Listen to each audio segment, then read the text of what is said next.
റജി ലൂക്കോസ്, ഒരു പ്രവാസി കൂടിയാണ്. അദ്ദേഹത്തിലേക്ക് പോകുന്നു ഇടത് നിരീക്ഷകൻ. ശ്രീ റജി ലൂക്കോസ്, താങ്കൾക്ക് പെർമനന്റ് റെസിഡൻസ് ഉള്ള ആളായിരുന്നു അമേരിക്കയിൽ. അമേരിക്കയിലെ ഒരു കുടിയേറ്റക്കാരോട്, അത് അനധികൃതമാണെങ്കിൽ തന്നെ കുടിയേറ്റക്കാരോട് ഈ വിധത്തിലാണോ സമീപിക്കേണ്ടത്? അതിനോടുള്ള BJPയുടെ വാദം താങ്കൾ കേട്ടില്ലേ? എനിക്ക് ആദ്യം പറയാനുള്ളത്, BJPയുടെ പ്രതിനിധിയോട് അജിംഷാദായിട്ട് 10-20 മിനിറ്റ് ചോദ്യങ്ങൾ ചോദിച്ചു. അദ്ദേഹം പറഞ്ഞ കാര്യങ്ങൾ സത്യം പറഞ്ഞ ഒരു ഇന്ത്യക്കാരൻ എന്നുള്ളത് എനിക്ക് വളരെയധികം ദുഃഖം തോന്നി. അങ്ങനെയാണെങ്കിൽ അദ്ദേഹത്തിന്റെ ഭരണകൂടം ചെയ്യേണ്ടത് 7,40,000 ഇതുവരെ പുറത്തു വന്നൊരു കണക്കനുസരിച്ചുള്ള അനധികൃത അമേരിക്ക കുടിയേറിയിരിക്കുന്ന ഇന്ത്യക്കാരുണ്ട്. 7,40,000 ഇന്ത്യക്കാർക്ക് ഇല്ലീഗലായിട്ടാണ് ഇപ്പോഴും താമസിക്കുന്നത്. അവരാണ് ഈ അനധികൃത കുടിയേറ്റം എന്ന് പറയുന്നത്. വിസിറ്റിംഗ് വിസയിൽ പോയവര്, കലാകാരന്മാരായിട്ട് പോയാലും മറ്റു പല രീതിയിൽ പോയവരും അവരോട് അടിയന്തരമായിട്ട് അമേരിക്കയിൽ നിന്ന് തിരിച്ചു വരാനായിട്ട് ആവശ്യപ്പെടുന്നു കേന്ദ്ര സർക്കാർ. ഇദ്ദേഹം പറഞ്ഞ ഉടൻ നിങ്ങൾ തിരിച്ച് ഇന്ത്യയിലെത്തണം, അല്ലെങ്കിൽ നിങ്ങളെ ഇന്ത്യ അമേരിക്കയോട് ആവശ്യപ്പെട്ട് സൈനിക വിമാനത്തിലൂടെ കോട്ടറാമയിലെ തടവുകാരെ പോലെ ട്രീറ്റ് ചെയ്ത് കൊണ്ടുവരാൻ പറഞ്ഞു. അതാണ് അദ്ദേഹത്തിനുള്ള മറുപടി.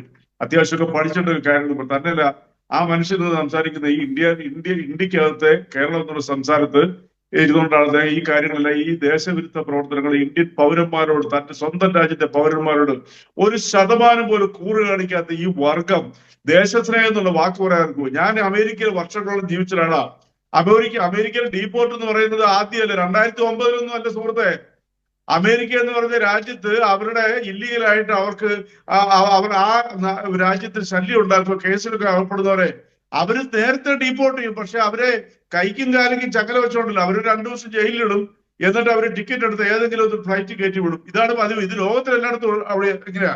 തന്നെപോലെ അമേരിക്കൻ പൗരന്മാര് ഏത് കുറ്റവാളിയാണെങ്കിലും ഏതെങ്കിലും രാജ്യത്ത് അവൻ അകപ്പെട്ടാൽ ഈ അമേരിക്ക സ്വന്തമായി ഫ്ലൈറ്റ് വിട്ടവരെ രക്ഷപ്പെടുത്ത്. കാരണം അറിയോ, അമേരിക്കൻ പൗരനോട് അമേരിക്കക്കാർക്കുള്ള ഉത്തരവാദിത്തം ഭയങ്കര.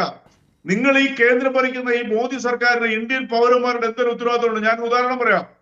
ഇപ്പോൾ അമേരിക്കയിൽ നടന്ന സംഭവം തന്നെ പറയാം. ഇപ്പൊ ദിവസങ്ങൾക്കുള്ളിൽ നടന്ന സംഭവം പറയാം. കൊളംബിയ എന്ന് പറഞ്ഞ രാജ്യമുണ്ട്, അമേരിക്കൻ അടുത്ത് കിടന്ന രാജ്യം, ക്രിമിനൽസ് മാത്രം പാടുന്ന ഒരു രാജ്യമാണ്. ഇത് കേട്ടോളൂ. ഉടനെ അവര് അമേരിക്കൻ സർക്കാർ പറഞ്ഞു, ഇന്ത്യയോട് പറഞ്ഞ പോലെ പറഞ്ഞു. അവര് പറഞ്ഞു, ഞങ്ങളുടെ പൗരന്മാരെ അനാദരവോടുകൂടിയോ വൃത്തികെട്ട രീതിയിലൂടെ കൊണ്ടുപോയി ഞങ്ങൾ സമ്മതിക്കത്തില്ല. ഞങ്ങളുടെ സർക്കാരിന്റെ, ഞങ്ങളുടെ പ്രസിഡന്റിന്റെ ഫ്ലൈറ്റ് അങ്ങോട്ട് വിട്ടുതരാന്ന് പറഞ്ഞു. അങ്ങനെ അവര് കൊളംബിയയിൽ നിന്നും ഫ്ലൈറ്റ്, അവരുടെ രാജ്യത്തെ സ്വന്തം ഫ്ലൈറ്റ് അയച്ച് അവരുടെ പൗരന്മാരെ ബഹുമാനത്തോടെ തിരിച്ചുകൊണ്ട്. കാരണം അറിയാം, അവര് കൊളംബോയിലെ പൗരന്മാർ, ആ രാജ്യത്തിന് ആ പൗരനോട് ഉത്തരവാദിത്തമുണ്ട്. ഈ മെക്സിക്കോ അതിലും തീവ്രമായ പ്രതികരണം നടത്തി.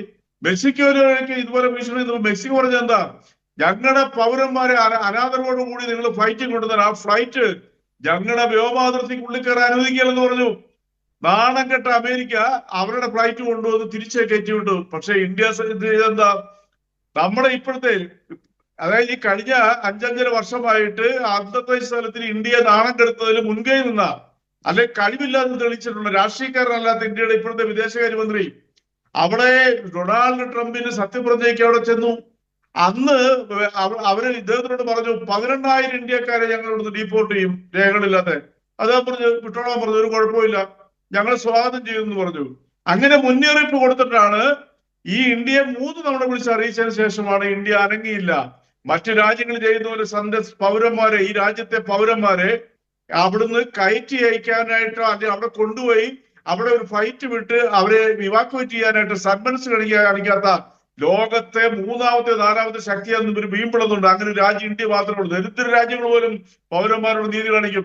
എന്നിട്ട് കൊണ്ടുവന്നതോ നിങ്ങൾ കേട്ടിട്ടുണ്ടായിരിക്കുക, കോണ്ടരാമ തടവറ. ഇപ്പൊ അവിടെ 10-12 പേരേ ഉള്ളൂ. ഒബാമയുടെ കാലത്ത് ആ തടവറയിലെ അധികം ആൾക്കാരെ നിരോധിച്ചു. ഈ ഭൂമി ജന്മമെടുത്തതിന് ശേഷം ചരിത്രത്തിൽ പോലും ഇന്നു വരെ ഇല്ലാത്ത കൊടും പീഡനങ്ങളും പൈശാചികമായിട്ടുള്ള പീഡനങ്ങളാണ് കോണ്ടരാമ തടവുകാര് ഏറ്റുകൊണ്ടിരിക്കുന്നത്. അവരെ മുട്ടിന് താഴേക്ക് ചങ്ങലക്കിടും, കൈ പുറകോട്ട് കുത്തും, മുട്ടുകുത്തി നിർത്തും. എല്ലാ സമയത്തും ഭക്ഷണ സമയത്ത് മാത്രം ഒരു കൈ അഴിച്ചു കൊടുക്കും. അതിക്രൂരം എന്ന് പറഞ്ഞാൽ പൈശാചികം. അമേരിക്കയുടെ ക്യൂബയ്ക്കടുത്തുള്ള തലമുറയുടെ കോണ്ടരാമ, അതിലും പൈശാചികമാണ് ഇന്ത്യൻ പൗരന്മാരെ. അവർ കുറ്റവാളികളൊന്നുമല്ല. അനേകര് ചൈനയിൽ നിന്നൊക്കെ 10-15 ലക്ഷം പേരുണ്ട്. അതുപോലെ തന്നെ ഫിലിപ്പൈൻസ്, അതുപോലെ നമ്മുടെ ഇന്തോനേഷ്യ, ഈവൻ തായ്ലൻഡ് അങ്ങനെയുള്ള രാജ്യങ്ങളിൽ നിന്നൊക്കെ ലക്ഷക്കണക്കിന് കുടിയേറ്റക്കാരുള്ളപ്പോഴാണ് വൻശക്തി എന്ന് അവകാശപ്പെടുന്നതും മോദിയുടെ ഏറ്റവും വലിയ സുഹൃത്ത് എന്ന് അവകാശപ്പെടുന്ന ട്രംപ് അധികാരത്തിലേറിയപ്പോൾ നമ്മുടെ ഇന്ത്യൻ പൗരന്മാരെ ഈ കോണ്ടറാമ തടവുകാരെ പോലെ തന്നെ ഒരു സൈനിക വിമാനത്തിൽ കയറ്റി അവരെ ഇരിക്കുന്ന ചിത്രങ്ങളൊക്കെ വെളിവന്നിട്ടുണ്ട്. 215 അതിൽ സ്ത്രീകളുണ്ട്. പക്ഷേ പുറത്തു വരുന്ന വാർത്ത അനുസരിച്ച് 3 അതിനേക്കാൾ കേരളത്തിലുണ്ടാവണേ. ശ്രീ റജി ലൂക്കോസ്, അതിനേക്കാൾ ക്രൂരമല്ലേ അതിനെ ന്യായീകരിക്കുന്ന BJP-യുടെയും കേന്ദ്ര സർക്കാരിന്റെയും മോദി സർക്കാരിന്റെയും നിലപാട്? അല്ല, ഇത് കേട്ടോളൂ, ഞാൻ അതിലേക്ക് തന്നെ വരുന്നത്. തീർച്ചയായിട്ടും അത് ഞാൻ ആദ്യം പറഞ്ഞു കഴിഞ്ഞു, എങ്കിലും പറയാം. അങ്ങനെ അമൃത്സറിൽ കൊണ്ടുവന്ന് ഇപ്പൊ പുറത്തു വരുന്ന വാർത്ത അവരെ നേരെ ജയിലിലേക്ക് കയറ്റുന്ന പറഞ്ഞത്. ഇനി പോട്ടെ, ഇന്ത്യയുടെ വിദേശകാര്യമന്ത്രി അങ്ങനെ ഒരു സൗമ്യനായ മനുഷ്യനാണ്. എനിക്ക് പുള്ളിയോട് വ്യക്തിപരമായിട്ട് യാതൊരു ബുദ്ധിമുട്ടുമില്ല.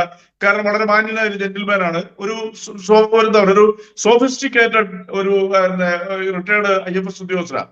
പക്ഷേ അദ്ദേഹം ഇത് പാർലമെന്റിൽ പറഞ്ഞ വാക്കുകൾ വേറെ ഏതെങ്കിലും രാജ്യത്തായിരുന്നുവെങ്കിൽ ആ നിമിഷം അദ്ദേഹത്തോട് രാജിവെച്ച് പോകാൻ പറഞ്ഞത് എന്താ, അവിടെ പതിവാണ് 2009 മുതൽ ഇങ്ങോട്ടേക്ക് ഇതുപോലെ ചങ്ങല കെട്ട് കൊണ്ടുവരാറുണ്ട്. അത് അവരുടെ നയമാണ്. അമേരിക്കയുടെ നയം എന്തായാലും ഇന്ത്യൻ പൗരന്മാരോട് ഇന്ത്യ ഗവൺമെന്റ് എന്തെങ്കിലും ഒരു താല്പര്യം കാണിക്കണ്ടേ? ജോൺ ബ്രിട്ടാസ് 8 ചോദ്യങ്ങൾ ചോദിച്ചു. ഈ മനുഷ്യൻ പറഞ്ഞ മറുപടി ഈ രാജ്യത്തെ എല്ലാ പൗരന്മാർക്കുള്ള മുന്നറിയിപ്പ് എന്താ അറിയോ? നീയൊന്നും ഒരു ചുക്കുമല്ല ഈ രാജ്യത്തിന് മുമ്പിൽ, നിന്നെയൊന്നും ആരും പരിഗണിക്കുന്നില്ല, നീയൊക്കെ മര്യാദക്ക് കിടന്നു, ഞങ്ങൾ ഭരിക്കുന്ന വേറെ ആവശ്യങ്ങൾക്കാണ്, അംബാനി അദാനിയെ പോലുള്ള ഭീമന്മാർക്ക് വേണ്ടിയിട്ടാണെന്നുള്ളൊരു പരോക്ഷമായ വെല്ലുവിളിയായി രാജ്യത്തെ പൗരന്മാരോടത്തെ ഇവരൊന്നും ഇവിടെയും പല വിധത്തിൽ നിയമങ്ങൾ ലംഘിച്ചു കഴിയുന്ന അമേരിക്കൻ പൗരന്മാരുണ്ട്. പലതിന്റെയും മറവിൽ കഴിയുന്ന അമേരിക്കൻ പൗരന്മാരുണ്ടാകാം. അവരോടെങ്ങാണ് ഈ സമീപനം തിരിച്ചിന്ത്യക്ക് കാട്ടാനാകുമോ റജി ലൂക്കോസ്? പഞ്ചാബിൽ ഒരു അമേരിക്കൻ പൗരനെ പിടിച്ചു 4 വർഷം മുമ്പ്. പഞ്ചാബിൽ അയാൾ 3 വർഷമായിട്ട് ചാരിറ്റി എന്ന് പറഞ്ഞ തട്ടിപ്പ് നടത്തിക്കൊണ്ട് വിസ എക്സ്പയർ ആയിട്ട് ജീവിക്കുവാണ് ഉണ്ടായത്. അയാളെ എന്താ ചെയ്തേ? എക്സിക്യൂട്ടീവ് ക്ലാസ്സിൽ, ബിസിനസ് ക്ലാസ്സിലാണ് അമേരിക്ക ആവശ്യപ്പെട്ടതനുസരിച്ച് ഇവിടുന്ന് എയർ ഇന്ത്യ കയറ്റി വിട്ടത്. നിങ്ങൾ ആലോചിച്ച് നോക്കിയേ, അയാളെ നിയമവിരുദ്ധമായിട്ട് പോലും പരമായിട്ടാണെങ്കിൽ പോലും കയറ്റി വിടാൻ പാടില്ല. ഇനി വേണ്ട, അതിലൊക്കെ ഉപരിയായിട്ട് നമ്മുടെ നീണ്ടേറെ കടപ്പുറത്തെ 2 മത്സ്യത്തൊഴിലാളികളെ ഇറ്റാലിയൻ നാവികരെ വെടിവെച്ചു വന്നു. അകാരണമായിട്ട് വെടിവെച്ചു വന്നു. ഈ രാജ്യം അവരോട് ചെയ്ത ട്രീറ്റ്മെന്റ് എത്ര വലുതായിരുന്നു. അവരെ വേണം ഈ കോളറാമ പോലെ ഈ രാജ്യത്തെ പൗരന്മാരുടെ നമ്മുടെ സമുദ്രത്തിൽ കടന്നു വന്ന് നമ്മുടെ 2 മത്സ്യത്തൊഴിലാളികൾ വെടിവെച്ചു വന്ന് തീർച്ചയായും ഈ രാജ്യം വൈകാരികമായി അടയാളപ്പെടുത്തേണ്ടത് കൂടിയാണ്. എന്തായിരുന്നാലും BJP നിലപാടാണ് കൂടുതൽ നോവുണ്ടാക്കുന്നത് ഇന്ത്യക്കാരെ സംബന്ധിച്ച്. കാരണം അമേരിക്ക ചെയ്തതിനെ നടപടിയെ ന്യായീകരിക്കുകയാണ്. ഇവിടെ റജി ലൂക്കോസ് പറഞ്ഞ പോലെ ഗോണ്ടിനാമോ തടവുകാരെ പരിഗണിക്കുന്നത് പോലെ ഇന്ത്യയിലെ അവിടെ കുടിയേറ്റം നടത്തിയവരെ പരിഗണിച്ച് കൈകൾ ചെങ്ങലകളിട്ട് ഇവിടെ ഇറക്കിയ, അതും സൈനിക വിമാനത്തിൽ ഈ മണ്ണിൽ ഇറക്കിയ നടപടിയിൽ വലിയ പ്രതിഷേധം പാർലമെന്റിനകത്തും പുറത്തും അലയടിക്കുകയാണ്.